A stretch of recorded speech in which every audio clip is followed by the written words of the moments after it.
आज मैं आपको बताने वाला हूँ एक फेयरनेस फार्मूला के बारे में।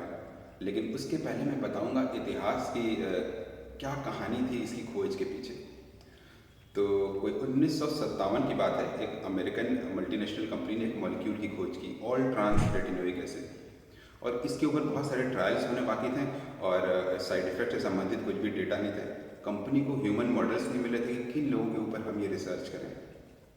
वहीं फिलाडेल्फिया में एक जेल है, होम्सबर्ग जेल, और वहाँ पर एक स्किन स्पेशलिस्ट थे जिनका नाम था अल्बर्ट मोंटगोमरी क्लिगमैन। तो क्लिगमैन को ये कॉन्ट्रैक्ट दिया मल्टीनेशनल कंपनी ने और बहुत सारे पैसे भी दिए कि आप किसी भी तरीके से ये अप्रूवल परमिशन लीजिए जेल अथॉरिटी से और इसके साइड इफ़ेक्ट से रिलेटेड डेटा हमें दीजिए। तो क्लिगमैन ने अप्लाई किया और उन्हें इसके लिए परमिशन ही मिली और फिर उन्होंने अगले 2-3 सालों तक इस मॉलिक्यूल के ऊपर रिसर्च किए और साइड इफेक्ट से रिलेटेड डेटा दिए। और ये डेटा इतने शानदार थे, ये दवाई इतना अच्छा काम करती थी। न सिर्फ स्किन थोड़ा पील ऑफ होती थी, कलर फेयर होता था, फाइन लाइंस भी कम होती थी, एंटी एजिंग का भी काम कर रही थी, पिंपल्स कम हो रहे थे, ओपन पोर्स कम हो रहे थे और जो छोटे छोटे गड्ढे होते हैं वो भी इम्प्रूव हो रहे थे। तो 1962 आते आते यूएस एफडीए जो कि वहाँ अथॉरिटी है जो दवाइयों की प्रामाणिकता की जांच करती है, उसने कहा कि हाँ ये दवा सच में काम करती है और इसे अप्रूवल मिला।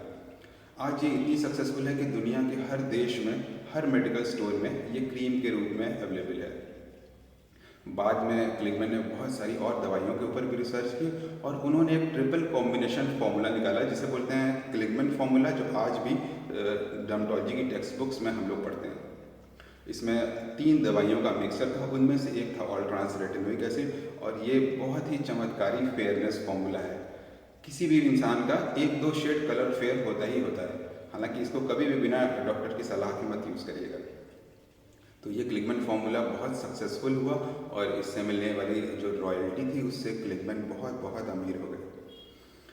उसी दौरान क्लिगमैन ने और भी मॉलिक्यूल्स के ऊपर रिसर्च किए थे और ये कहानी बाद में सामने आई। दरअसल सीआईए ने क्लिगमैन से कांटेक्ट किया कि आप चूँकि ऑलरेडी रिसर्च कर रहे हैं तो हमारे पास कुछ ऐसी दवाइयाँ हैं जिनको हम युद्ध में इस्तेमाल कर सकते हैं, तो इसके ऊपर भी आप डेटा इकट्ठा करिए। ये साइको एक्टिव दवाइयाँ थी, दिमाग को घुमाने वाली। जैसे कि कोई व्यक्ति अगर किसी से सच उगलवाना हो तो उसके लिए, या फिर किसी व्यक्ति को सुन्न कर देने की दवा या किसी को बेहोश करने की दवा, इस तरह की दवाइयाँ। और इनके परमिशंस उन दिनों यूएस में मिलना बहुत मुश्किल थे, तो इसे गुप्त तरीके से क्लिगमैन ने किया और बाद में जब इस बात का खुलासा हुआ तो उनके ऊपर कोर्ट में मुकदमा भी दाखिल किया गया कि आपने अनएथिकल तरीके से ये रिसर्च किए हैं।